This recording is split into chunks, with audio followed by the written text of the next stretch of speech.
Okay, my name is Cindy Brandy, and I am going to make a video of how to make a gluten-free pie crust.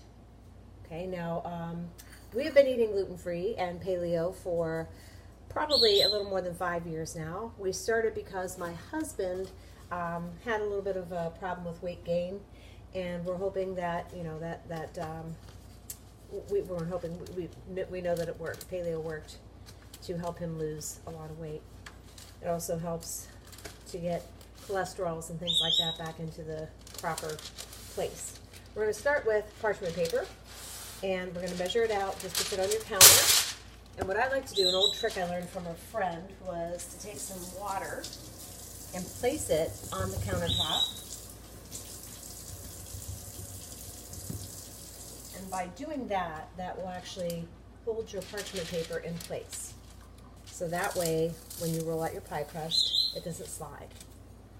I don't know if you guys can see the pie crust. Let's see if I need to adjust a little bit.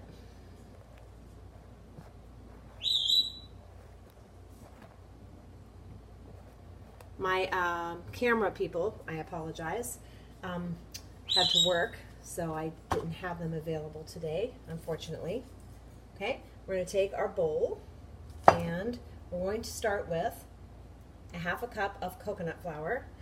And you don't have to buy coconut flour like at a nutrition store. You can go to, I got this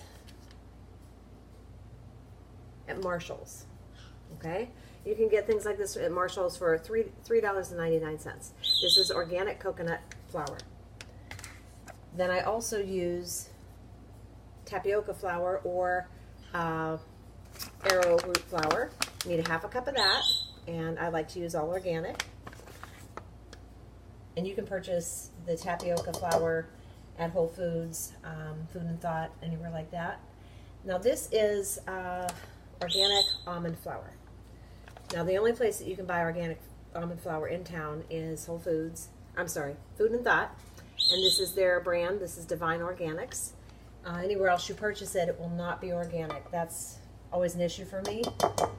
I like to have organic ingredients whenever I cook.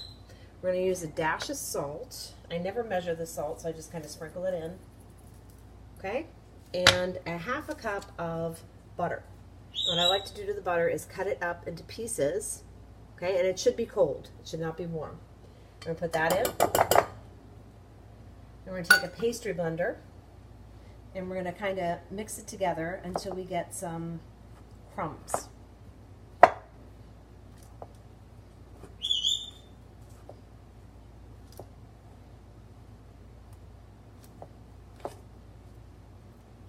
In the background, you hear my little birdie. I have a white-bellied kayik, which is a very unusual kind of bird. She is very entertaining. She's in the parrot family. She doesn't really say anything. Sometimes she'll say birdie, birdie, birdie, or she'll whistle.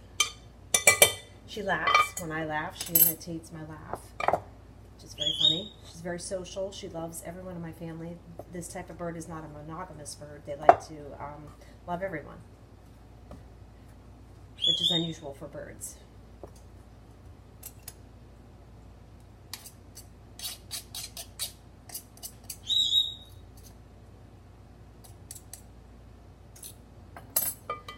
Okay, I'm going to use the pastry blender till you get it into some fine crumbs. Okay. Then we're going to add an egg. And at this point, I like to use my fingers, my hands, because to shape it into the ball, I think it's easier to just use your fingers. You don't want to work the dough a lot. So we're going to add 1 egg. And I will kind of mix the egg in with the fork a little.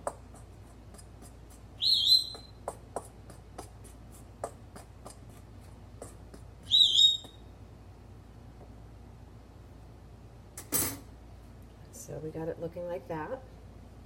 I'm going to start to work it gently.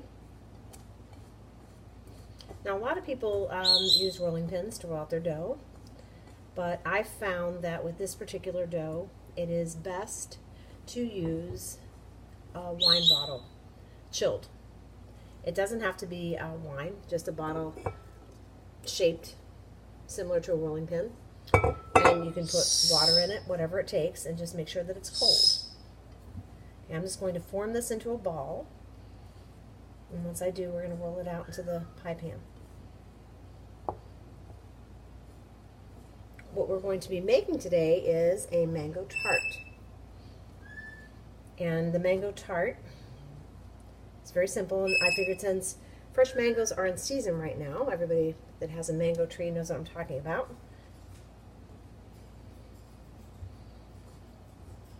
That this would be the perfect summertime dessert for a pie.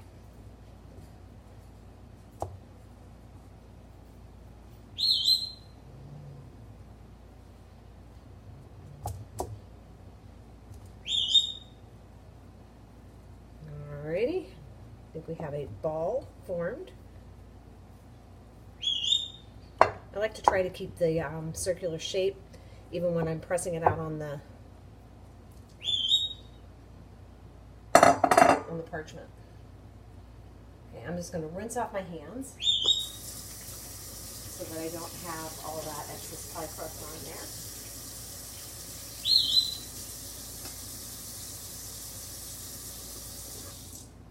What I like to do is take some coconut oil and spray it on the parchment. This dough does tend to be a little stickier than most doughs. Okay, and then I will press it down. She's imitating the spray. Trying to keep it as much into a ball as I can. We're going to spray it again on the top. I like to turn it over.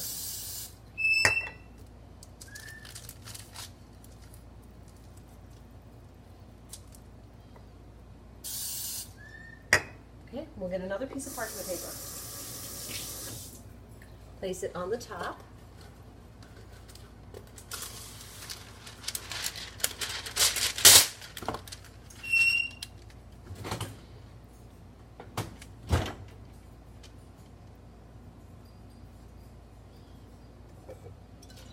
And then we're going to use the wine bottle.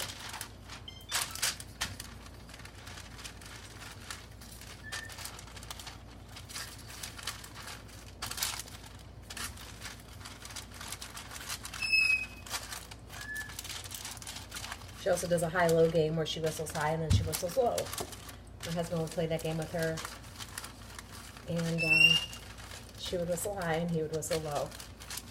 And she does it by herself now when he's not here.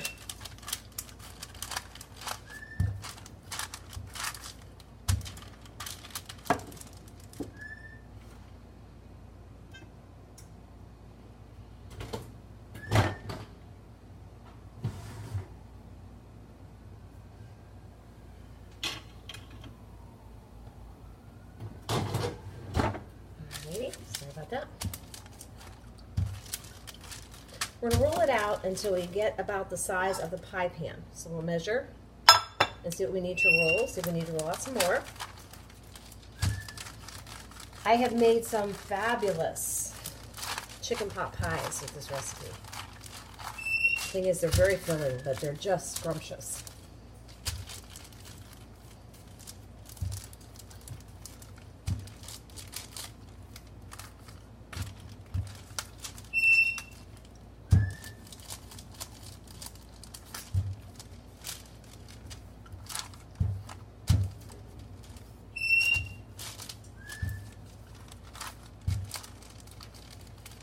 See if we have it big enough. A lot of rolling, lots of muscles. So the top comes off pretty easy. And this should come off the paper very easily also. There you are. Place it onto our pie shell, or onto our pie pan. And now we're going to flute the edges. Now, a lot of gluten-free pie crusts aren't very easy to work with, but I find that this recipe is wonderful.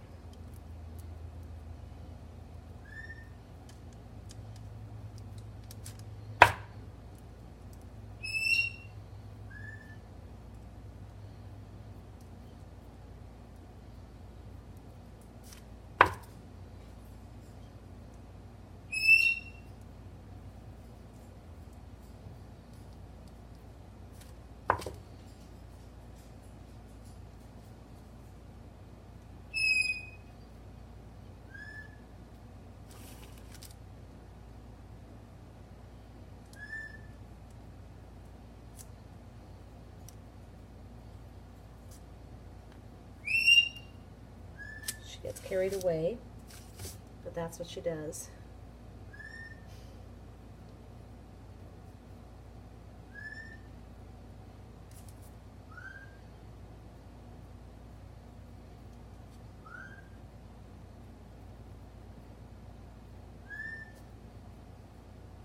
You can work pieces into the pie crust that maybe have fallen off, or after you've fluted the edges, you're going to put it in the oven and bake it at about 375 for, I'd say, about 15 minutes or so. Okay? As soon as you notice that your edges are getting brown, it's time to remove it. So once you've done that, you take a fork. Make sure to poke holes at the bottom, because if not, your pie crust will raise up and you may get bubbles. And if you get bubbles, it's a little hard to put the filling in or to make it look even or pretty. So after you bake it in the oven, your pie crust should look like this. Nice fluted edges. And I'm cooling it right now. And I am going to turn off my camera for now, and I will take you to part 2 once that's cold.